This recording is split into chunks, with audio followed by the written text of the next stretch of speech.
BJP. ദേശീയ working പ്രസിഡന്റായി നിതിൻ നബീനെ നിയോഗിച്ചിരിക്കുന്നു. ഈ സമയത്ത് ഉയരുന്നൊരു ചോദ്യം, എന്താണ് ബി.ജെ.പിയുടെ ദേശീയ വർക്കിംഗ് പ്രസിഡന്റ് ആവാൻ അല്ലെങ്കിൽ ബി.ജെ.പിയുടെ ദേശീയ അധ്യക്ഷനാവാനുള്ള യോഗ്യത എന്താണ് എന്നുള്ള ചോദ്യമാണ് ഇപ്പോൾ ഉയരുന്നത്. ബി.ജെ.പിയുടെ എല്ലാ കാര്യങ്ങളും, കേന്ദ്ര സർക്കാരിന്റെ എല്ലാ കാര്യങ്ങളും ഒരിക്കലും പ്രവചിക്കാൻ കഴിയാത്ത രീതിയിലാണ് കാര്യങ്ങളൊക്കെ നടക്കുന്നത്. അത് വ്യക്തികളെ സംബന്ധിച്ച തീരുമാനമാവുന്ന സമയത്ത് ഒരിക്കലും ആർക്കും പ്രതീക്ഷിക്കാൻ പറ്റാത്ത കാര്യങ്ങളാണ് വരുന്നത്. ഇപ്പോൾ തന്നെ ബി.ജെ.പിയുടെ ദേശീയ അധ്യക്ഷൻ ആരായിരിക്കും എന്നുള്ള കാര്യത്തിൽ നിരവധി തവണ പല സാമൂഹ്യ മാധ്യമങ്ങളിലും അതേപോലെ തന്നെ വാർത്താ മാധ്യമങ്ങളിലും പത്രങ്ങളിലൊക്കെ തന്നെ നിരവധി തവണ ചർച്ചകളൊക്കെ നടന്നിരുന്നതാണ്. ഈ ചർച്ചകളിലൊക്കെ പല പേരുകളും വന്നിരുന്നു. പക്ഷെ ഇപ്പോൾ വന്ന പേര് ഇതൊരിക്കലും ആർക്കും സങ്കല്പിക്കാൻ കഴിയാത്ത ഒരു പേരാണ് വന്നിരിക്കുന്നത്. ഇപ്പൊ നേരത്തെ തന്നെ ശിവരാജ് സിംഗ് ചൗഹാൻ, അദ്ദേഹം ഒരുപക്ഷെ മോഡിയുടെയും അമിത്ഷായുടെയും അങ്ങനെ ഒരു ഗുഡ് ബുക്കിലുള്ള ആളാണ് എന്ന് പറയാൻ കഴിയില്ല. പക്ഷേ നേരത്തെ തന്നെ അഡ്വാനിയൊക്കെ ഇരിക്കുന്ന സമയത്ത് തന്നെ പാർട്ടിയുടെ പാർലമെന്ററി പാർട്ടി സെക്രട്ടറി ആയിട്ടൊക്കെ വർക്ക് ചെയ്തിരുന്ന മുതിർന്ന നേതാവായിരുന്നു. പിന്നീട് ഉമാഭാരതി കർണാടകത്തിലെ ഒരു വിഷയത്തിന്റെ പേരിൽ, ദേശീയ പതാക ഉയർത്തിയ ഒരു വിഷയത്തിന്റെ പേരിൽ അവർക്ക് മുഖ്യമന്ത്രി സ്ഥാനം രാജിവെക്കേണ്ടി വന്ന സമയത്താണ് ശിവരാജ് സിംഗ് ചൗഹാൻ മുഖ്യമന്ത്രിയാവുന്നത്. അങ്ങനെ പെട്ടെന്ന് മധ്യപ്രദേശിലെ മുഖ്യമന്ത്രിയായ ശിവരാജ് സിംഗ് ചൗഹാൻ അവിടെ വലിയൊരു സ്വാധീനം ഉണ്ടാക്കിയെടുക്കുന്നു. ഇത്തവണത്തെ വിജയം പോലും ശിവരാജ് സിംഗ് ചൗഹാന്റെ പ്രവർത്തന ഫലമാണ് എന്ന് വേണമെങ്കിൽ പറയാം. അപ്പൊ അങ്ങനെ അദ്ദേഹം ആ മുഖ്യമന്ത്രി പദം ഒഴിഞ്ഞതിന് ശേഷം ഇപ്പോൾ കേന്ദ്രത്തിലെ മന്ത്രിയായിരിക്കുന്നു. അങ്ങനെ ശിവരാജ് സിംഗ് ചൗഹാൻ ആയിരിക്കും ബി.ജെ.പിയുടെ മുഖ്യമന്ത്രി എന്നുള്ള ഒരു പ്രതീതി പൊതുവെ ഉണ്ടായിരുന്നു. അതുപോലെ തന്നെ മറ്റൊരു പേരാണ് സജീവമായി പരിഗണിക്കപ്പെട്ടത് ധർമ്മേന്ദ്ര പ്രധാൻ. അദ്ദേഹം ABVP-യുടെ നേതൃത്വത്തിലേക്ക് വന്ന പിന്നീട് കേന്ദ്രമന്ത്രിയായി. അദ്ദേഹത്തിന്റെയും സംഭാവനകളെ നമുക്ക് ഒരുപാട് എടുത്തു പറയാൻ കഴിയും. അദ്ദേഹത്തിന്റെ സംഭാവനകൾ എന്ന് പറഞ്ഞാൽ അദ്ദേഹം ഒരുപാട് ഇലക്ഷനുകൾ പാർട്ടിയെ ജയിപ്പിച്ച ഒരു സ്ട്രാറ്റജിസ്റ്റാണ്. കാരണം ബി.ജെ.പി. ഏറ്റവും തിളക്കമാർന്ന വിജയം നേടിയത് ഹരിയാനയിലായിരുന്നു. കാരണം ഹരിയാനയിൽ ബി.ജെ.പി. തോൽക്കും. കാരണം ലോക്സഭാ തെരഞ്ഞെടുപ്പിന്റെ ഒക്കെ ഒരു ഘടന വെച്ചിട്ട് ബി.ജെ.പി. ലോക്സഭാ തെരഞ്ഞെടുപ്പിന് ശേഷം നടന്ന ഹരിയാന തെരഞ്ഞെടുപ്പിൽ പരാജയപ്പെടും എന്നായിരുന്നു എല്ലാവരും കരുതിയിരുന്നത്. പക്ഷെ ഹരിയാനയിൽ ബി.ജെ.പി. വിജയിപ്പിച്ച എല്ലാവിധ പ്രതികൂല സാഹചര്യത്തിലും ബി.ജെ.പിയെ അധികാരത്തിലെത്തിച്ചത്, അതിലും പ്രധാന പങ്ക് വഹിച്ചത് ധർമ്മേന്ദ്ര പ്രധാനായിരുന്നു. ആ ധർമ്മേന്ദ്ര പ്രധാനെ പ്രസിഡന്റായിട്ട് പരിഗണിക്കും എന്ന് പലരും കരുതിയിരുന്നു. അതേപോലുള്ളൊരു നേതാവാണ് വിനോദ് താവഡെ. അദ്ദേഹം മഹാരാഷ്ട്രയിൽ നിന്ന നേതാവാണ്. അദ്ദേഹമാണ് ബീഹാറിലൊക്കെ ഇലക്ഷനൊക്കെ നേതൃത്വം നൽകിയത്. വിനോദ് താവഡെയുടെ പേരും പരിഗണിക്കപ്പെട്ടിരുന്നു. അതേപോലെ ഭൂപേന്ദ്ര യാദവ്, അമിത്ഷാ, മോഡി തുടങ്ങിയ ആളുകളൊക്കെ ആയിട്ട് വളരെ നല്ല ബന്ധമുള്ള കേന്ദ്രത്തിലെ ക്യാബിനറ്റ് മന്ത്രിയാണ് ഭൂപേന്ദ്ര യാദവ്. ഇവരൊക്കെ തന്നെ അധികം പ്രായമില്ലാത്ത 56 വയസ്സൊക്കെയുള്ള ആളുകളാണ് ഈ ധർമ്മേന്ദ്ര പ്രധാനും ഭൂപേന്ദ്ര യാദവ് ഒക്കെ. അതേ സമയത്ത് ശിവരാജ് സിംഗ് ചൗഹാൻ 65 വയസ്സിലധികം പ്രായമുള്ള ആളാണ്. പിന്നീട് 2 പേരുകൾ പരിഗണിക്കപ്പെട്ടിരുന്നത് വനിതകളുടെ പേരുകളാണ്. ഒന്ന് കേന്ദ്ര ധനമന്ത്രി നിർമ്മല സീതാരാമൻ. അവർക്ക് അധികം സംഘടനാപരമായ പ്രവർത്തന പരിചയമൊന്നുമില്ല. ബി.ജെ.പിയുടെ സ്പോക്സ് പേഴ്സൺ ആയിരുന്നു രാജ്നാഥ് സിംഗ് ഒക്കെ പ്രസിഡന്റ് ആയിരുന്ന സമയത്ത്. പക്ഷെ പിന്നീട് കേന്ദ്രത്തിലെ പ്രതിരോധ മന്ത്രി എന്ന നിലയിലും ധനകാര്യമന്ത്രി എന്ന നിലയിലും നല്ല പ്രതിച്ഛായ ഉണ്ടാക്കിയെടുത്ത സ്ത്രീയാണ് നിർമ്മല സീതാരാമൻ. അതേപോലെ തന്നെ വാനതി ശ്രീനിവാസൻ, അവര് തമിഴ്നാട്ടിൽ നിന്ന് നേതാവാണ്. ഈ 2 പേർക്കും തമിഴ് ബാക്ക്ഗ്രൗണ്ട് ആണുള്ളത്. അതുകൊണ്ട് തന്നെ ഒരു സൗത്ത് ഇന്ത്യൻ എന്ന നിലയിലും സ്ത്രീ എന്ന നിലയിലും പരിഗണിക്കപ്പെടാൻ സാധ്യതയുള്ള 2 പേരായിട്ടാണ് ഇവരെ പരിഗണിക്കപ്പെട്ടിരുന്നത്.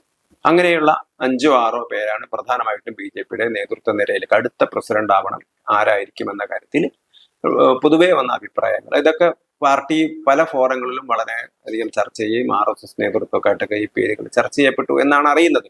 ഇതെല്ലാം പൊതുവെ മാധ്യമങ്ങളിൽ വരുന്ന കാര്യമാണ്.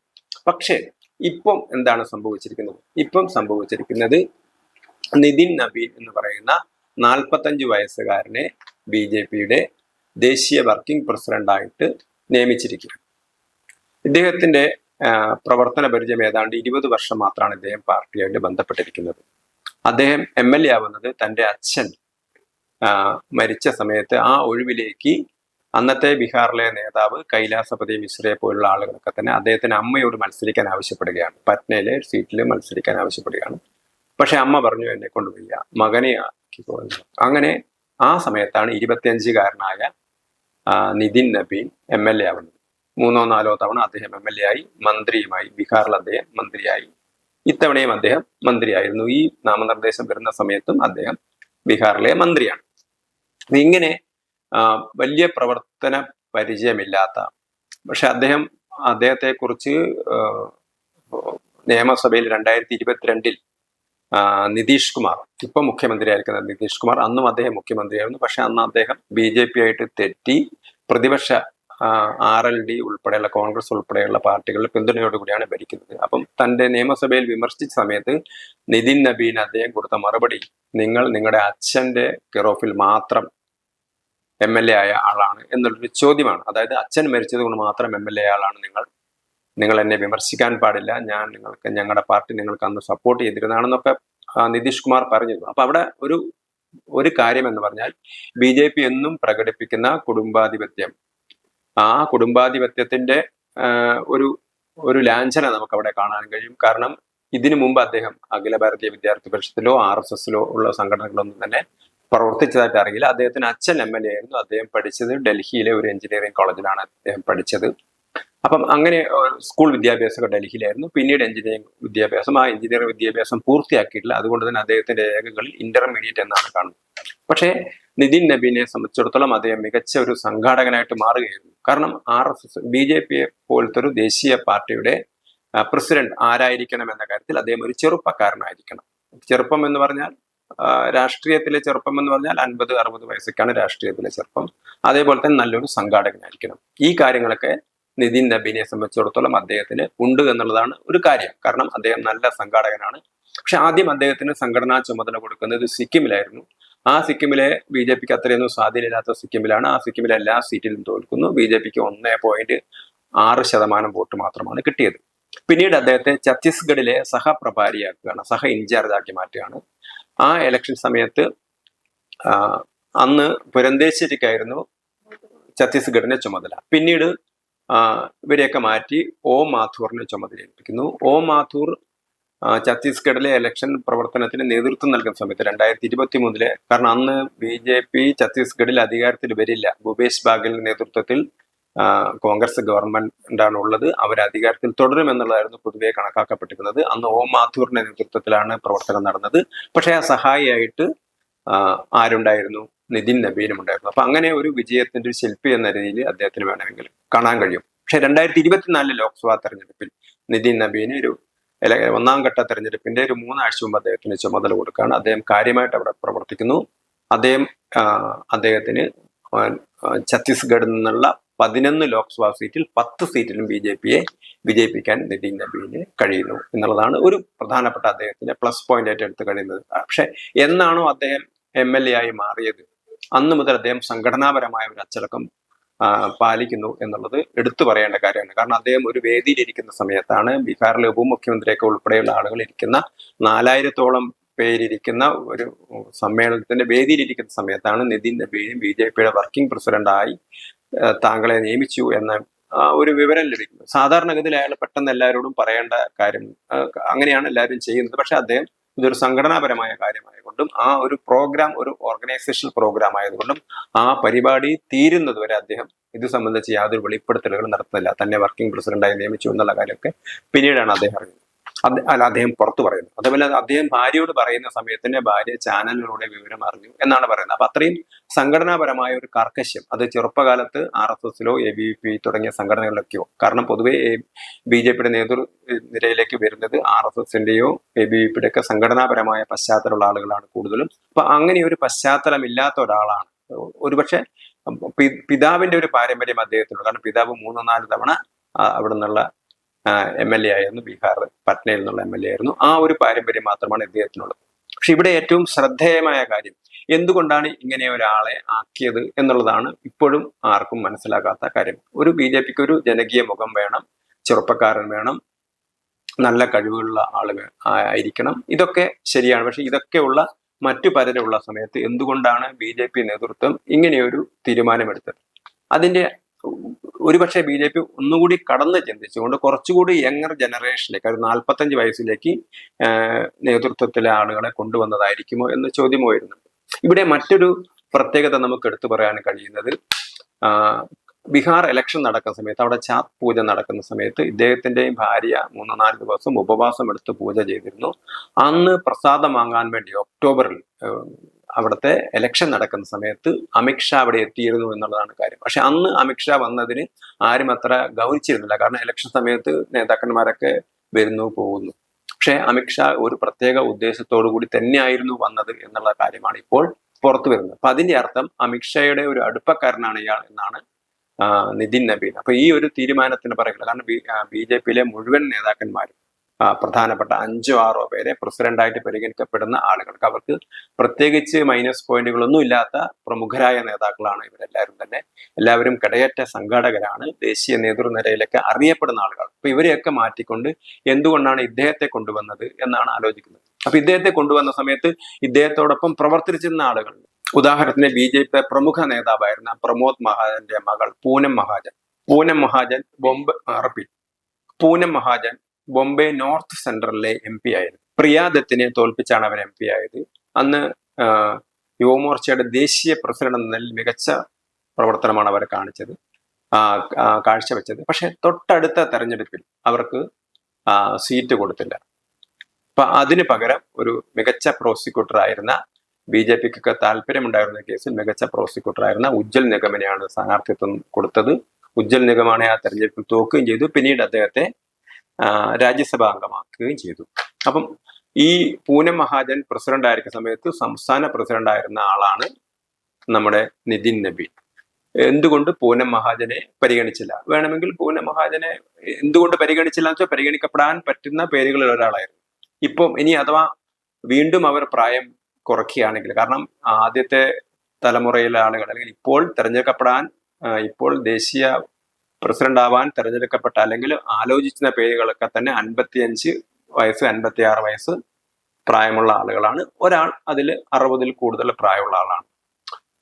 വിനോദ് താവടെയൊക്കെ 60-61 അതേ സമയത്ത് 65 വയസ്സുകാരനാണ് ശിവരാജ് പാട്ടീൽ. ബാക്കി എല്ലാവരും 56 ആ രീതിയിലുള്ള ആളുകളാണ്. അത് വാനതി ശ്രീനിവാസനായാലും നിർമ്മല സീതാരാമനും 63 62 വയസ്സ് കാണുമായിരിക്കും. പക്ഷെ കുറച്ചുകൂടി താഴേക്ക് പോവുകയാണ് ബി.ജെ.പി നേതൃത്വം ചെയ്തതെങ്കിൽ, അതായിരുന്നു അങ്ങനെ അടുത്തൊരു തലമുറയിലേക്കാണ് പോകുന്നതെങ്കിൽ എന്തുകൊണ്ട് മറ്റുള്ളവരെ പരിഗണിച്ചില്ല? അതോടൊപ്പം തന്നെ മറ്റൊരു പ്രധാനപ്പെട്ട പേരാണ് അനുരാഗ് ഠാക്കൂർ. പാർലമെന്റിലൊക്കെ നന്നായി സംസാരിക്കുന്ന നേതാവാണ് അനുരാഗ് ഠാക്കൂർ. അദ്ദേഹം യുവമോർച്ച ദേശീയ അധ്യക്ഷനായിരുന്നു. ഈ അനുരാഗ് ഠാക്കൂർ യുവമോർച്ച ദേശീയ അധ്യക്ഷ പദവിയിൽ ഇരിക്കുന്ന സമയത്ത്